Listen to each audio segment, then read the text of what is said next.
Coucou les amis, Yaya de nouveau, il y aura même que de la nouveauté. Aujourd'hui même, je vais vous montrer un coin important dans la maison. J'ai déjà parlé un petit peu de ce sujet quand on a installé la suspension, mais là je vais au détail. Ce coin est vraiment important pour tout ce qui concerne les problèmes électriques ou téléphoniques. Avant d'ouvrir la boîte et commencer au détail, je vous invite à s'abonner, de partager et de liker.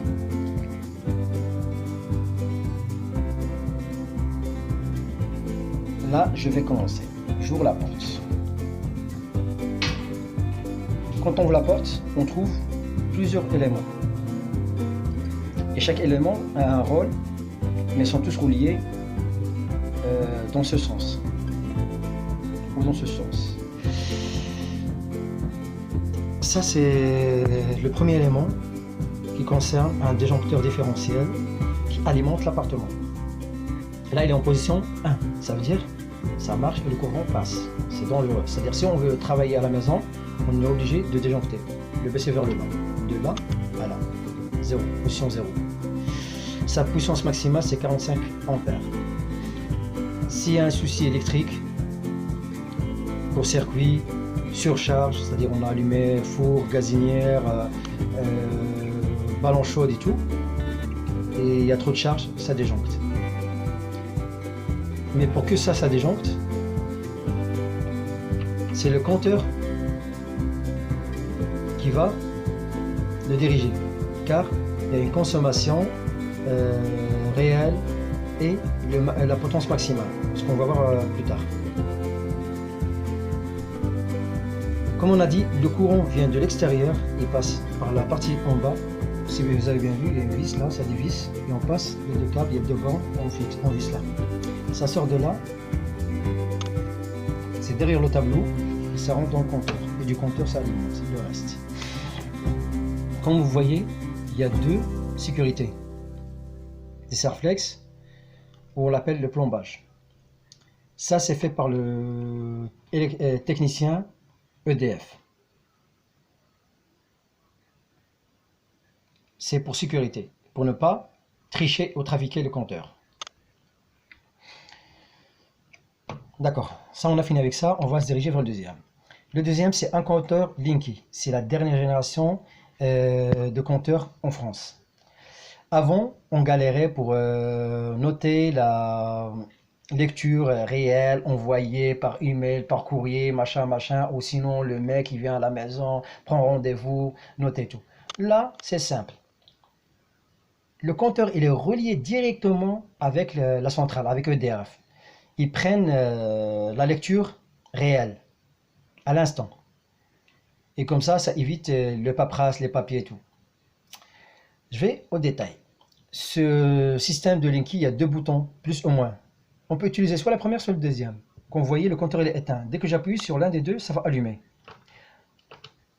Quand j'appuie, ça va noter heure pleine, heure creuse. Ça, c'est le type de mon compteur. Là, c'est la consommation pendant l'heure creuse, la nuit. Ça, c'est l'heure pleine, c'est là tout de suite le jour.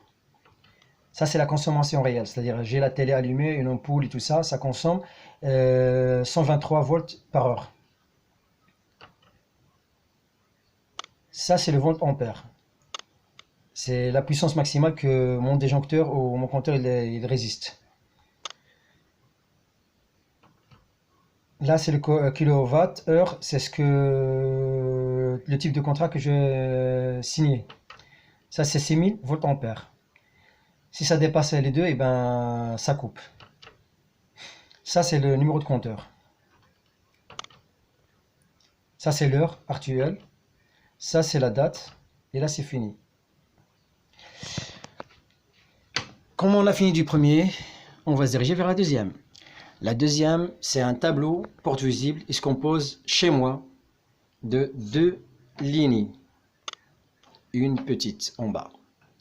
Chaque ligne a un rôle et un coin à diriger. Ma première ligne ça se compose de deux prises modulaires 3 disjoncteurs et disjoncteur différentiel. Quelle est la différence entre un disjoncteur et un disjoncteur différentiel? Le disjoncteur différentiel, il a juste cette pièce pour soulever. Le différentiel, il a un bouton avec T. Et comme l'autre, c'est normal. Quand il est en position 1, vous voyez 1, 1, 1, 1, ça veut dire il marche, c'est-à-dire le courant passe. Si on le baisse vers le bas, eh ben, ça coupe le courant, il n'y a pas de courant. Si au cas où il y a un court-circuit, ça va disjoncter là ou là. Si ça disjoncte là, on doit soulever, mais avant de soulever, on doit appuyer sur le T plusieurs fois pour réarmer. On soulève. Si par exemple on réparait ces prises-là, on coupe le courant là, parce que ça c'est la télécommande, si je veux dire. Celui-là commande là. Là si on met le testeur, ça va donner un courant. Mais si je le descends, il n'y a pas de courant.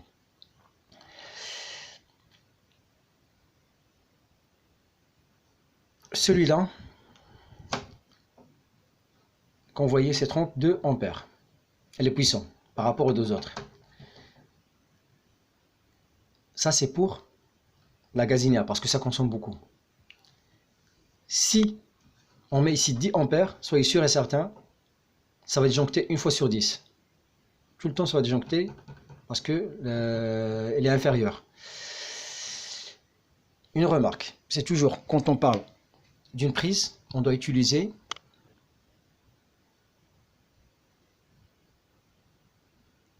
« 20 ampères, 1 ampère ». Et on peut brancher maximum 2 lignes avec 2,5. 2,5, si vous voyez là, 2,5. Là, je vais me rapprocher plus. Je vais vous montrer. Quand on voit là, il y a 2 fois 2,5 et 20 ampères. Prise. C'est toujours pour les prises, on met 20 ampères. On ne met jamais 10. 10, c'est risqué. Ça chauffe et ça disjoncte. Après, ça met 2 fois 2,5. 2, ça veut dire on peut utiliser 12 sources. Les deux qui sont là, maximum. On peut mettre 3 ou 4 ou 5. Sauf que, si on l'utilise tous en même temps, ça va disjoncter. 2,5, ça c'est le câble. Parce que les câbles, on a 1,5, 2,5, 4,4 et 6 et 10. Et chacun son rôle. Là tout de suite, je parle de 2,5. C'est les câbles 2,5. Quand vous allez dans les magasins de bricolage, c'est repéré, c'est marqué, c'est noté. Vous n'allez pas vous perdre. Si vous avez des doutes, vous demandez à un technicien. Il va vous expliquer. Ou un vendeur. C'est pareil, vous avez vu 2 ampères, 20 ampères, 2 fois 2,5. Par contre, si on va, ça c'est plaque induction. Ou plaque électrique. Obligatoire de mettre plus. C'est 32 ampères. Et là, 2 fois 6. Ça, c'est les câbles. Les câbles 6 mm. On peut utiliser 2 gazinières, c'est-à-dire plaque induction et four. C'est juste pour expliquer. Quand on va sur l'autre, c'est écrit 30 mA. 2 fois 63 ampères. C'est-à-dire, ce différentiel, on peut mettre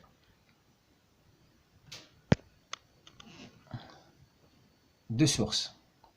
Ce qui est affiché là.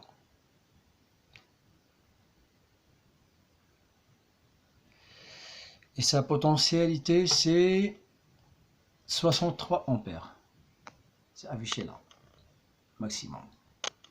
Comme ça, on ne se perd pas. Là, on va vers la deuxième ligne. Ça sera le même principe. Ce sera le même principe. Différentiel et disjoncteur. Et chaque disjoncteur a son rôle. La seule différence entre le haut et le bas, là il y a plusieurs. Là il y a 40 ampères. Maximum pour le différentiel. Qui alimente toute cette ligne. Après on a 10 ampères ampoule. Comme vous avez remarqué, ampoule. Et comme je vous ai déjà expliqué, fois 2 et 1,5 mm. Et si vous avez remarqué, regardez là.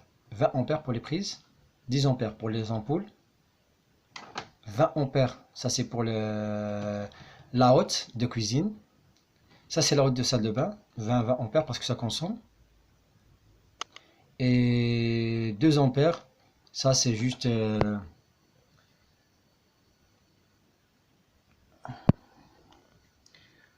2 ampères, ça c'est pour la sonnette. C'est relié avec la sonnette, ne vous inquiétez pas. Ça c'est le disjoncteur pour la sonnette. Quand quelqu'un vous embête, vous pouvez couper le courant. C'est pour ça qu'il y a 2 ampères. Pour les sonnettes, il n'y a pas grand chose. On ne l'utilise pas toute la journée. Ça chauffe pas les câbles, ça chauffe rien. Et regardez la chaudière, le ballon chaud, on a utilisé 20 ampères. Ça c'est le minimum qu'on peut utiliser, 20 ampères. Si on met 10, ça disjoncte. On doit mettre 20, 30, 40. Pour être en sécurité. Et le dernier, c'est sonnette. Celui-là, c'est contacteur du jour et nuit. En France, comme vous voyez, on a le système comptage nuit et comptage jour. Horaire creuse et horaire pleine.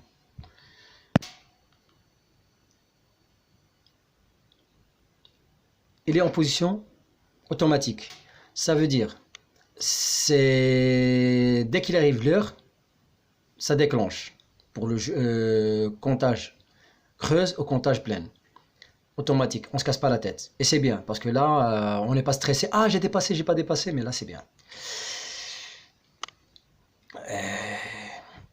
Et dans le boîtier, comme j'ai dit, il y a une 3e ligne qui est importante, que j'ai pas parlé, parce que c'est pas toutes les maisons ils ont, c'est le chauffage électrique. Le chauffage électrique, il y a un radiateur qui est relié automatiquement avec un disjoncteur là, et avec un programmateur. Moi je l'ai coupé parce que je n'en ai pas besoin, il fait chaud, je m'en sers pas. Celui-là, on peut régler l'heure de démarrage et d'arrêter, ce qu'on appelle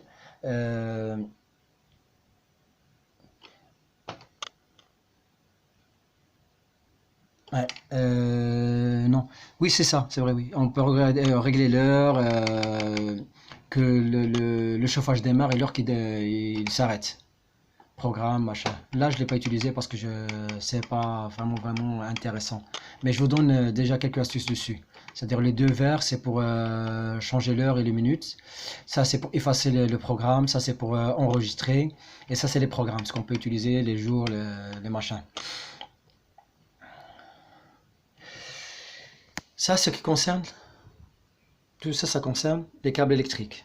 Et celle du bas, ça concerne la ligne téléphonique. Si on dévisse là, là, là et là, on va trouver